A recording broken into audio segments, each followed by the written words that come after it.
Money comes in different forms and with different names. Although we use these forms of money quite often, we might not know the exact reference or resemblance that these terms might have with money. So today, I'm going to take you through 15 such forms of money and let's see what they exactly mean. So let's begin with the first one, which is donation. So a donation in the form of money or cash is a kind of gift for charity, humanitarian aid, or to benefit a cause. Alimony.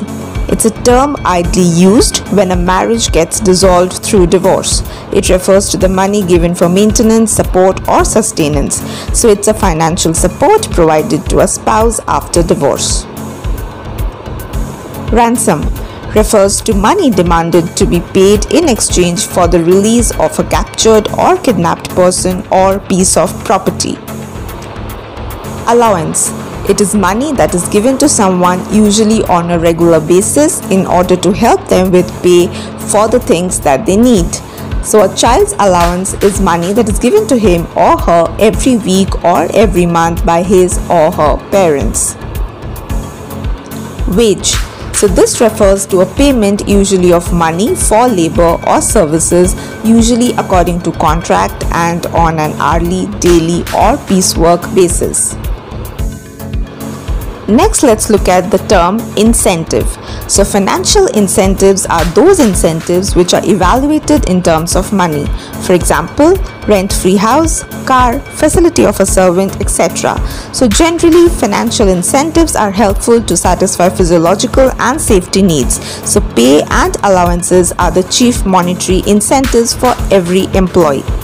So next, let's look at the term capital. So capital is typically cash or liquid assets being held or obtained for expenditures. So in a broader sense, the term may be expanded to include all of a company's assets that have monetary value, such as its equipment, real estate, and inventory. Next, let's look at the term rebate. So this refers to an amount of money that is returned to you, especially by the government, for example, when you have paid too much tax.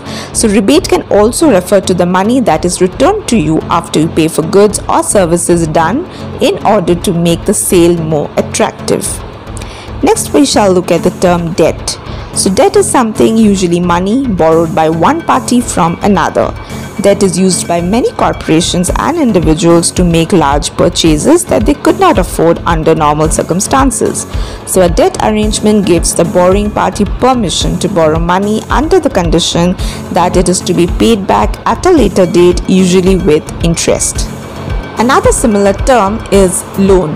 So a loan is a sum of money that one or more individuals or companies borrow from banks or other financial institutions so as to financially manage planned or unplanned events. So in doing so, the borrower incurs a debt which he has to pay back with interest and within a given period of time. Credit money. So credit money refers to a future monetary claim against an individual who has used the credit facility to buy goods and services. Credit money can be of different types, such as the basic IOUs, negotiable instruments, debt instruments, and so on. Next, let's talk about a bond. So this refers to a debt security similar to an IOU. Borrowers issue bonds to raise money from investors willing to lend them money for a certain amount of time. Pension. So pension is a fund into which a sum of money is added during an employee's employment years and from which payments are drawn to support the person's retirement from work in the form of periodic payments. Next, let's talk about notes. So a note, often called a promissory note, is a written promise to pay a specific amount of money at a future date. So in other words, a note is a loan contract between the maker and the payee. Some notes are also payable on demand of the maker. The last one that we are looking at today is funds. So fund is a pool of money which is set aside for a specific purpose. So those pools are often invested and professionally managed. Some common types of funds include pension funds, insurance funds, foundations, and endowments.